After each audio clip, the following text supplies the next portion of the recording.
Welcome to the Multidimensional Creator. I'm Evangeline Hemrick, your host. Side effects of listening to this podcast may include becoming radically sovereign over your life and taking full responsibility, breathing deeper, moving in new ways that make you feel really good, doing energy work on yourself, your animals, your land, and the planet. Trusting your intuition, grounded clarity, and inspiration. So consult your intuition before proceeding further with the podcast. Okay, so a little bit on ChatGPT. You guys see the posts, everybody's using it. So many of the posts are the same format where you can just tell that it's been written by AI. I use ChatGPT every single day as my administrative assistant. It can form a letter for me or create some caption for a reel in such an efficient amount of time. There's no reason for me to not use it. But what I want you to understand is it's like there's two camps forming. There's people that are totally afraid of it, and then there's people who are letting it do all their thinking for them. And I'm in neither of those camps. But coming from someone who is extremely resistant to technology, what I want to say to you is you be the innovator. Load it up. Load your ChatGPT up with your notes, your wisdom, your knowledge, and let it organize for you. It helped me write my HUNA manual because I wanted to revise the HUNA energy healing manual, but everything that I uploaded into it was my work, my notes, my treatments, my experiences of doing HUNA for a really long time, since like 2003. So that's different. I'm not going to have ChatGPT compose a text message to a friend because that's where I need to use my brain and my heart and give a transmission that is me. Nothing wrong with getting it to proof you that you don't misspell anything that you want to put out there in the world. Now my mom doesn't have to do so much of that.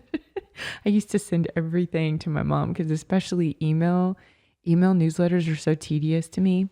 And so that's how it's changing things for the good. Plan a trip with it.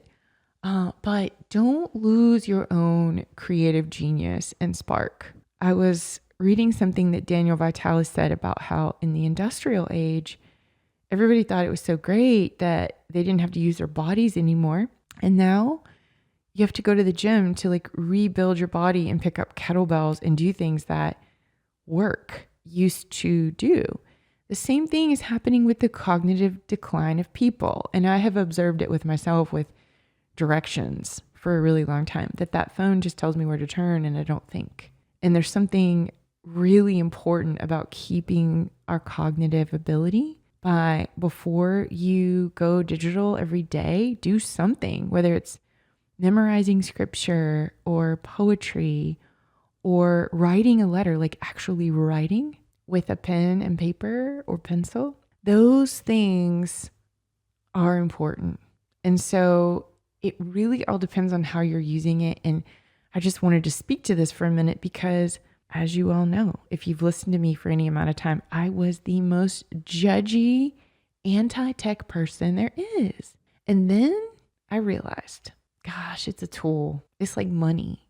Does it do any good to judge money? Like money is evil. No, it's not. It's a tool. It's used the way that you want to use it, constructively or destructively. You decide.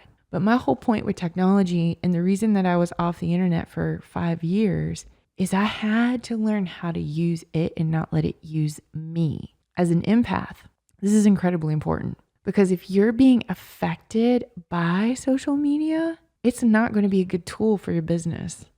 Not at all.